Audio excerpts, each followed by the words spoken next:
Un certain nombre de bioagresseurs, comme les maladies foliaires ou certains insectes, peuvent entraîner par leur présence de fortes pertes de rendement. Il y a différents moyens pour les agriculteurs de les maîtriser. La première, c'est le choix variété. Il existe des variétés résistantes qui, par leur comportement, permettent de diminuer le développement de ces maladies et ainsi autorisent un nombre de traitements moindre sur ces variétés. Le deuxième principe, c'est de suivre leur évolution. Chaque semaine, un réseau de parcelles représentatif de chacun des départements permet d'établir un état sanitaire et donc de faire une analyse de risque pour chacun des bioagresseurs présents dans les régions. Les agriculteurs peuvent suivre le développement des bioagresseurs au travers du bulletin de santé du végétal. Ces informations sont relayées également dans les notes d'information de l'Institut technique de la betterave. L'apparition et le développement des bioagresseurs, comme les maladies foliaires, est très dépendante des conditions pédoclimatiques liées à la parcelle, à la fois donc, le climat, le type de sol, la conduite de l'agriculteur. Il est donc essentiel pour l'agriculteur, une fois que le niveau de risque est établi au sein d'un département, de faire une observation au champ.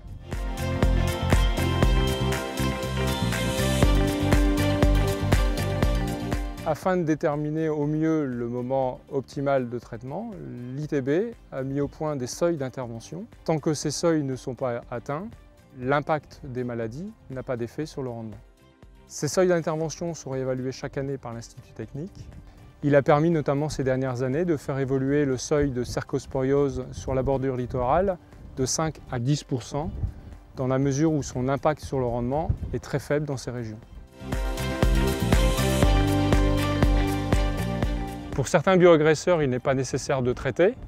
C'est le cas du puceron noir, encore présent en très grand nombre cette année au mois de juin, début juillet.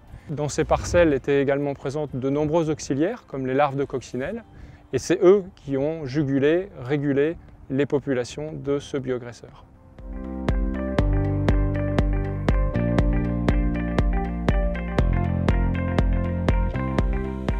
Il est important que les agriculteurs connaissent les symptômes de chacun des bioagresseurs afin d'observer les bonnes choses et de pouvoir intervenir de manière opportune.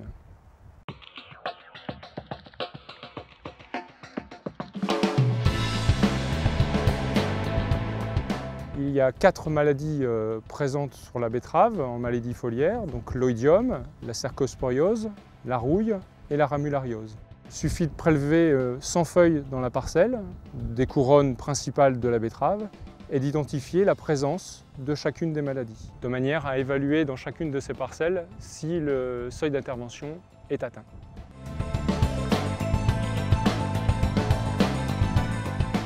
Donc, une fois que le prélèvement est fait, on observe chacune des feuilles sur sa face externe et interne, et on détecte la présence de l'une des 4 maladies. Voilà une feuille touchée par exemple par la cercosporiose, ce sont ces taches-là. Ici vous avez également une tache de rouille, là ici de l'oïdium.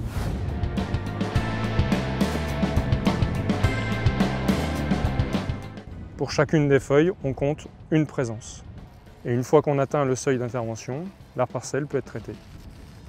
Par exemple, pour l'oïdium, il faudra attendre 15% de ces feuilles touchées par la présence d'odium pour intervenir et déclencher le traitement.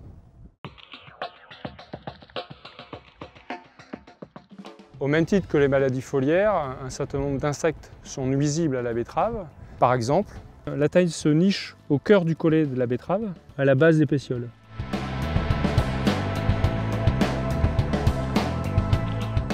Pour pouvoir trouver cette chenille, il est indispensable d'écarter l'ensemble du bouquet foliaire. Le noir, ce sont les dégâts et les excréments libérés par la chenille. Il faut s'assurer de sa présence pour pouvoir intervenir.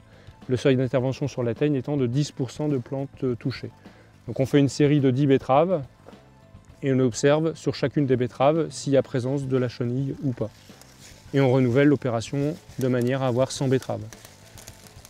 S'il pleut très rapidement suite à l'observation des teignes, la pluie va aussi permettre de juguler les populations de teignes. La betterave, ça a l'avantage de faire un entonnoir quand il pleut. Donc en fait, même si on ne prend pas des très grosses quantités d'eau, en fait, toute la pluie coule au cœur du collet Et comme la teigne vraiment se niche au cœur, elle est noyée. Donc l'analyse de risque prend en compte aussi l'aspect climatologie.